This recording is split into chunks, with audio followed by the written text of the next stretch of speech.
Saludos amigos y fieles seguidores inteligentes de este canal de Mambo Transport. Bienvenidos todos. Hoy vamos a hacer un análisis un poquito más profundo y vamos a ir más allá de lo que los medios tradicionales tratan de inculcarnos, de inyectarnos y de conducir nuestra mente a como a ellos les interesa de que nosotros pensemos. Estamos ante un evento, me estoy refiriendo a este muchacho que perdió la vida inocentemente.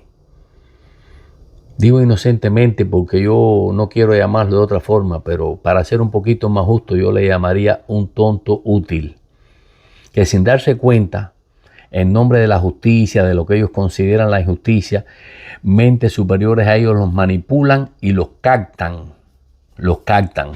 Generalmente eso pasa con la izquierda. La izquierda, que es muy buena organizando manifestaciones, gritando consignas, elevando pancartas. La izquierda es insuperable.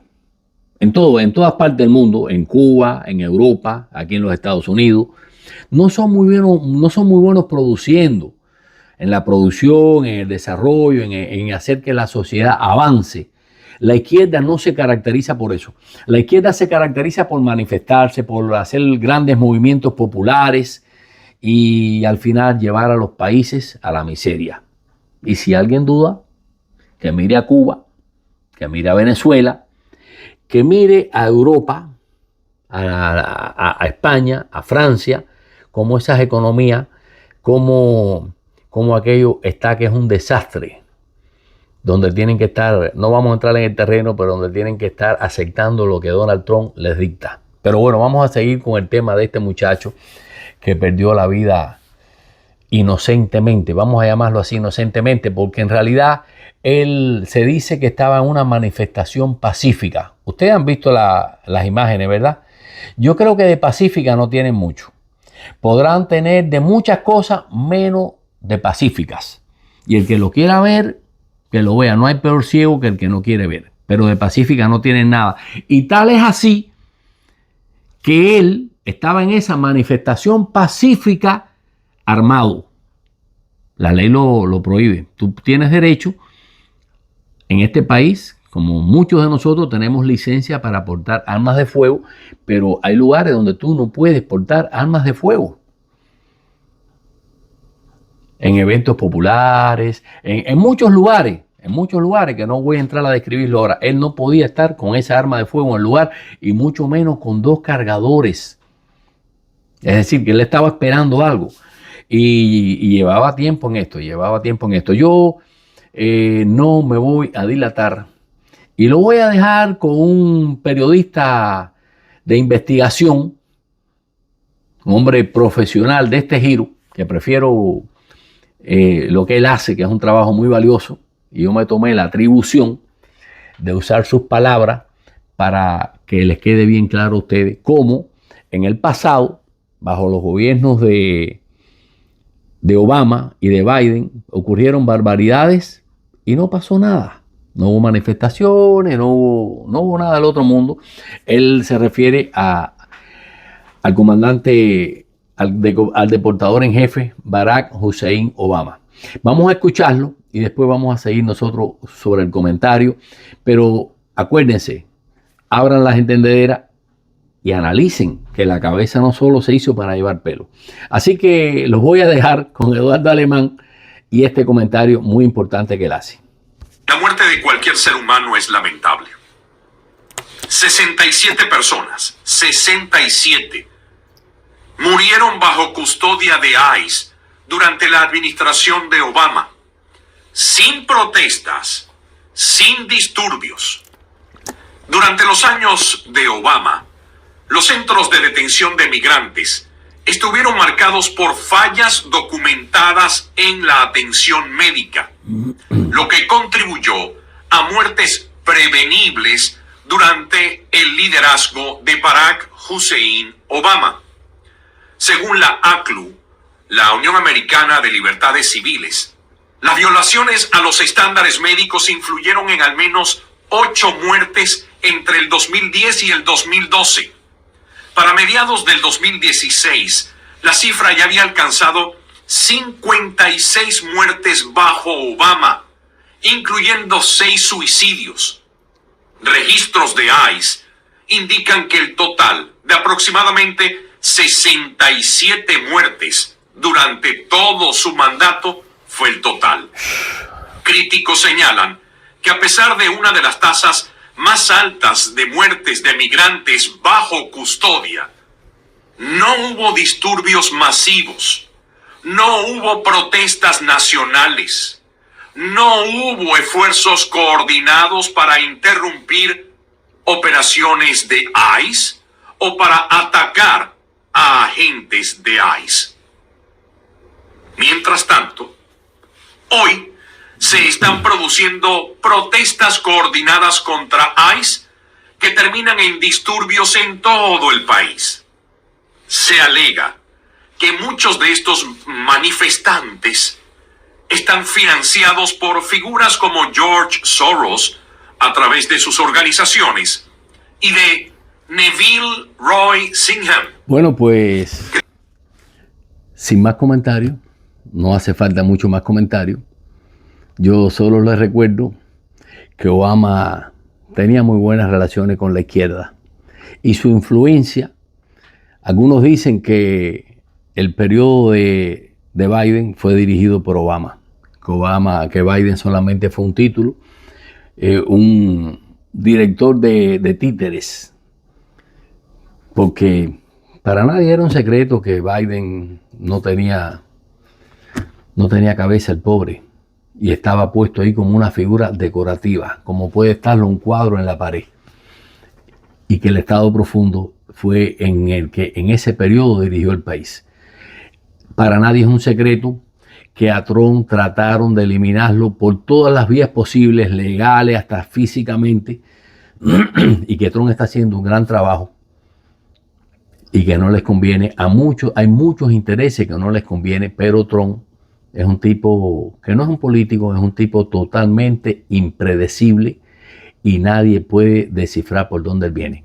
Vamos a continuar con la entrevista que le hicieron a los padres de este joven, para que ustedes vean cómo las cosas tienen un trasfondo que no te lo van a decir los medios de... Por eso es que la televisión y todos estos medios tradicionales de radio y televisión, prensa escrita, muchas veces se están quedando vacíos.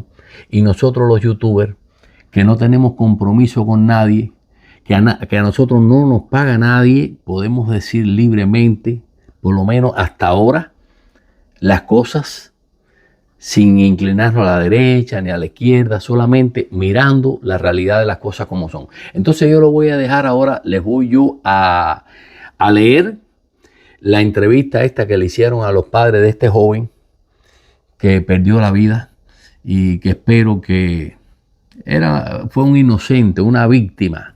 Acuérdense que esta gente de la izquierda, ellos por tal de lograr sus objetivos, no les importa sacrificar.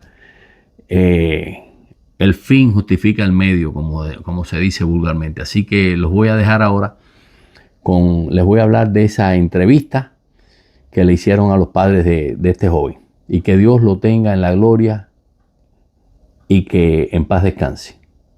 Es una revelación impactante cuando los padres de Alex,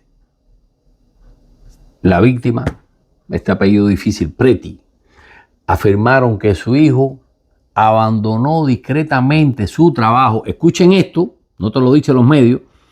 Abandonó discretamente, esto está dicho por los padres del muchacho, no es un invento ni nada de eso. Esto está dicho en entrevista que le hicieron a los padres de él. Que él abandonó discretamente su trabajo en el hospital hace meses y que en las últimas semanas ha estado actuando de forma inusual. Es decir, los padres se percataron de que el muchacho no estaba haciendo las cosas bien. En una entrevista conmovedora y reveladora, los padres de Alex el enfermero de la unidad de cuidados intensivos de 37 años que murió a tiros a manos de agentes de la patrulla fronteriza estadounidense en Minneapolis el 24 de enero de este año 2026, han compartido nuevos detalles que arrojan una luz mucho más compleja sobre los últimos meses de vida de su hijo. Michael Pretty, que es el padre, en declaraciones a los periodistas desde su casa en Wisconsin, describió cómo Alex había dejado discretamente su puesto en el Centro Médico de Asuntos de Veteranos de Minneapolis varios meses antes de una decisión que sorprendió a su familia y a sus colegas. Es decir, él abandonó el trabajo y todo el mundo se quedó loco, pero ¿cómo va a dejar el trabajo? Y sorprendió a sus padres y a sus colegas, quienes lo conocían como un profesional dedicado al cuidado de los veteranos. Parecía haberse unido, escuchen esto, eso lo dice el padre, parecía haberse unido a algún tipo de grupo, declaró Michael, el padre, a los periodistas con la voz embargada por el dolor y la preocupación. Dice el padre, le advertimos hace 2 semanas, protestas si quieres, pero no te involucres, no hagas nunca tonterías. El padre se da cuenta que fue una tontería, una torpeza hacer lo que hizo. Pero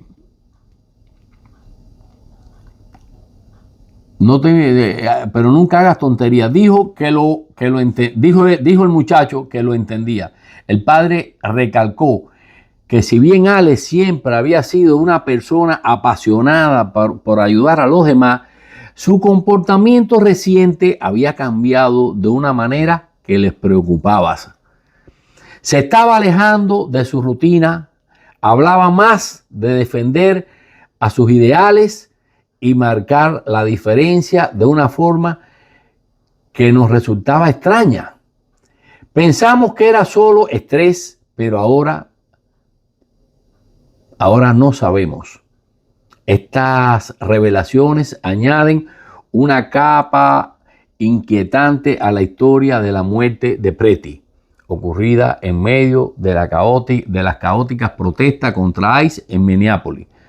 Lo que investigadores descubrieron tras acceder al teléfono de Alex no ha hecho más que aumentar el misterio. Es decir, cuando los investigadores llegaron al teléfono de Alex y se pusieron a abrir y a ver, aparecen cosas mucho más interesantes y misteriosas.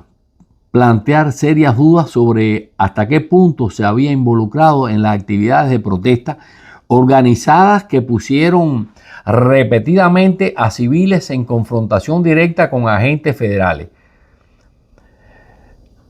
De enfermero dedicado a activista a tiempo completo. Oigan esto, él dejó su trabajo, creo que lo había dejado 6 meses atrás. ¿De qué estaba viviendo ese hombre? ¿Quién le pagaba? Porque nadie vive aquí de activista a tiempo completo. Oigan esto. De enfermero dedicado, activista a tiempo completo. En los informes iniciales, Alex fue descrito durante mucho tiempo como un enfermero ejemplar de la unidad de cuidados intensivos del Hospital de Veteranos, donde atendía a veteranos gravemente enfermos con compasión y profesionalismo. Sus colegas lo describieron como una persona confiable, amable y apolítica. No tenía nada, no le interesaba la política en el trabajo. Un hombre que se preocupaba profundamente por los demás, como dijo su familia en una ocasión. Sin embargo, según sus padres, esa vida profesional había terminado meses antes del fatal incidente. Fuentes cercanas a la investigación, que hablaron bajo condición de anonimato, confirman que Pretty renunció a su puesto en el hospital de veteranos a mediados del 2025. alegando motivos personales que nunca explicó completamente a sus compañeros de trabajo. Amigos de sus círculos de senderismo y actividades al aire libre notaron que tenía más tiempo libre, que dedicaba cada vez más a asistir a manifestaciones, dejó de hablar de pacientes y empezó a publicar sobre los abusos del gobierno federal. Compartió, esto lo compartió un conocido. Fue como si hubiera dado un giro radical. El relato de su padre coincide con este cambio. Michael Pretty, es decir, el padre, recordó conversaciones en las que Alex expresaba una creciente frustración con las políticas de control de inmigración de la administración Trump. Sentía que el país iba por mal camino, dijo el padre. Le dijimos que se mantuviera a salvo, que observara desde la distancia si tenía que involucrarse, que no lo hiciera. Prometió que lo haría, es decir, que no se metería. El teléfono de Alex tenía mensajes que cuentan una historia diferente. El punto de inflexión llegó cuando la policía de Minneapolis y los investigadores federales, como parte de la investigación en curso sobre el tiroteo, extrajeron datos del teléfono celular de Pretty. Lo encontraron según informes policiales filtrados a algunos medios. Apunta a una participación activa en redes de protestas coordinadas en lugar de una participación casual. Es decir, que no era algo casual, era algo que ya estaba planificado y era su trabajo, era por el que le estaban pagando. Acuérdense que dejó el trabajo del hospital desde mediados del año 25. Y esto ocurrió ahora en enero, es decir, hacía más de 6 meses. Los mensajes recuperados de aplicaciones cifradas, incluidos grupos vinculados a iniciativas de respuesta rápida contra ICE, muestran a Pretty comunicándose con organizaciones sobre el monitoreo de los movimientos de los agentes federales, compartiendo ubicaciones de operaciones policiales y planificando las manifestaciones de multitudes para obstaculizar los arrestos. Fíjense, el hombre no era un santo, vamos a hablar claro, las cosas hay que decirlas claro, no era un santo, no era un tipo que iba pasando por allí de casualidad. Lo que pasa es que el cuento no te lo hacen completo. Pretty hizo para proteger a las comunidades durante la redada, él le informaba. Y Pretty se ofreció como voluntario para filmar e intervenir si era necesario. Los investigadores observaron patrones que se hacían eco de incidentes anteriores, como el tiroteo del 7 de enero contra Rini. Rini es esta señora que también perdió la vida. Manifestantes se enfrentaron de manera similar a los agentes en situaciones de alto riesgo. Pretty había asistido a vigilias y marchas tras la muerte de Good, de esta señora lesbiana. Bueno, señores, esto pica y se extiende. Pica y se extiende, está muy interesante, pero la idea fundamental es que él no era un angelito. Fue una persona que había sido captada, reclutada por un movimiento a nivel nacional que se sabe que viene de la izquierda, porque este tipo de manifestaciones generalmente la derecha no tiene la capacidad. La derecha se dedica a producir, a otras cosas, y son muy malos organizando manifestaciones. Muy pocas veces usted va a ver una manifestación de la derecha haciéndola de esta manera. Ahora, la izquierda es muy buena en esto. Entonces, esto hay que verlo así, objetivamente, como es. Desgraciadamente, perdió la vida. Por suerte, Trump, que es un gran negociador, ya mandó a su agente fronterizo, al zar de la frontera, Tom Harms, creo que se llama, y ya están cooperando el gobernador y el alcalde de Minnesota y de Minneapolis, están cooperando con las autoridades de ICE. Porque también hay que decirlo, hay un alto grado de corrupción de los somalíes en ese estado. Hay un alto grado de corrupción a mucha gente y están bajo investigaciones desde el gobernador, sobre todo el gobernador, la congresista esta de origen somalí, de apellido Mar, y hay que esta mujer llegó al Congreso con muy poco dinero, muy poca plata, y ya va por 35 millones de un año a otro. Se ha enriquecido, pero requete multimillonaria, y está bajo investigación. Y hay una cantidad, hay miles y miles de dólares de millones de dólares, no miles de dólares, de millones de dólares perdidos en la corrupción en ese estado. Ese estado requiere de investigación, y todas estas manifestaciones y todas estas cosas vienen a raíz de todo este problema. Ilhan Omar se llama la congresista esta de origen somalí, y miles de somalíes, cientos de somalíes que se han enriquecido. El 72% de los somalíes que viven en ese estado reciben ayuda del gobierno. Y como que son tantos, pues ellos tienen en la democracia ocurre eso, eligen a su representante, y eligieron a Ilhan Omar, que se ha hecho requete multimillonaria, y no tiene forma, cada vez que le pregunta, ¿y de dónde tú sacaste ese dinero? No tiene forma como demostrarlo. Todo esto son lazos, hilos que se van uniendo, y que las autoridades no le conviene que se investiguen. Pero ellos están cooperando. Se están retirando un poco las autoridades de ICE, porque la policía que se negaba a cooperar ya está cooperando con ICE. Y lo que están buscando, si ustedes se fijan, ahí no habían inmigrantes ilegales. Eran blancos, norteamericanos, ciudadanos americanos los que estaban en las manifestaciones. Los emigrantes no participan en manifestaciones de esos tipos. Los emigrantes se esconden. Los emigrantes se esconden. Entonces, así están las cosas. Y las autoridades de Minnesota están cooperando ya con ICE. ICE está retirando a algunos de sus funcionarios, de sus líderes, y ellos están asumiendo el papel que tenían que asumir, y no de incentivar y echar gasolina al fuego. Pero las investigaciones van a continuar, y hay mucho que sacar todavía debajo de eso.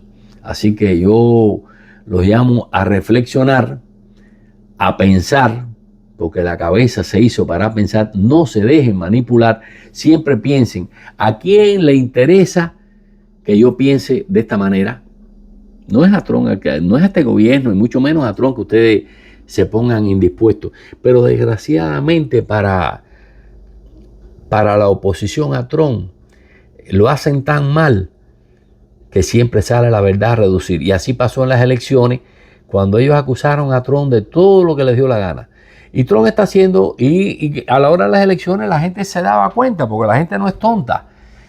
Y por eso es que Trump salió con abrumadora mayoría, y está haciendo un excelente gobierno, nos guste o no nos guste Trump, pero la realidad es esa. El gobierno que está haciendo Trump es un gran gobierno, que todo está marchando bastante bien. Todo está marchando bastante bien, y yo como cubano más agradecido no puedo estar, porque definitivamente, lo saben los venezolanos, los cubanos, los nicaragüenses, sin una ayuda exterior jamás nos podríamos quitar el yugo que tenemos en Cuba, donde ya el pueblo no resiste más. Así que en próximos comentarios vamos con Cuba, pero solamente les voy a decir una cosa: la libertad de Cuba viene este año. Marco Rubio y Donald Trump lo prometieron, y ustedes saben que ya aquello no da más. En Venezuela pasó lo mismo, dieron un golpe, y creo que van a tener que ir otra vez a Venezuela a seguir limpiando, porque tiene un doble, la Daisy Rodríguez tiene un doble discurso, que no vamos a meternos en ese tema, vamos a dejarlo, por el momento vamos a dejarlo aquí. Así que les deseo mucha suerte en el plano personal, en el plano profesional y en su vida familiar, que es muy importante.